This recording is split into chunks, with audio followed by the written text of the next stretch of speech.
Na kúpalisku Eva v Piešťanoch sa v dňoch 6. až 8. septembra konal medzinárodný vodnopolový turnaj Memoriál Puka Berlanského. Síly si medzi sebou zmerali deti s ročníkom narodenia 2013 a mladší.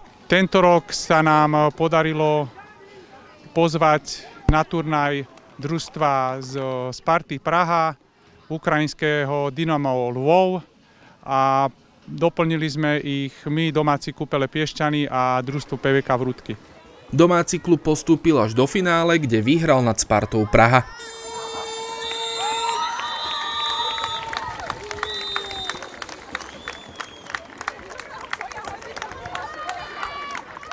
My ako domáci klub sme zvíťazili, odohrali sme 4 zápasy, na druhom mieste skončila Sparta Praha, tretie bolo Dynamo Lvov a čtvrté PVK Vrútky. Myslím si, že dalo se vyhrát, ale tak s druhým místem řekl bych, že i děti jsou spokojené.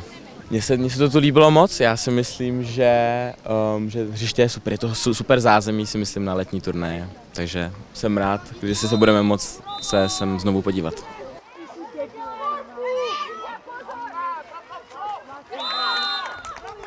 Získali naši hráči aj individuálne ocenenia v podobe najlepšieho brankára, ktorým bol Itán Chrenko.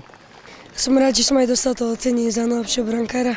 Tak na turnaji sa mi dobre chytalo z asi Prahy. Boli asi tá najsilnejší tá štvorka a ten brankár. Praha bola teda staršia, dosť ťahali, ale nakoniec sme to uhrali. Ja som dal gól na 5-3. Hral som dneska v finále proti Prahe. Hralo sa mi dobre, ale na začiatku som sa bál, že prehráme. Ale nakoniec sme to dali. Dneska sa mi hralo, že to bolo skoro tesné, ale dali sme to. Trocha som bol naštvatý na seba troška, lebo som mi niekedy utekal hráč a to ma veľmi vytačalo niekedy. Nám tréner hovoril, že máme streľovať po dolných týčkach. A sme tam streľovali a dali sme góly.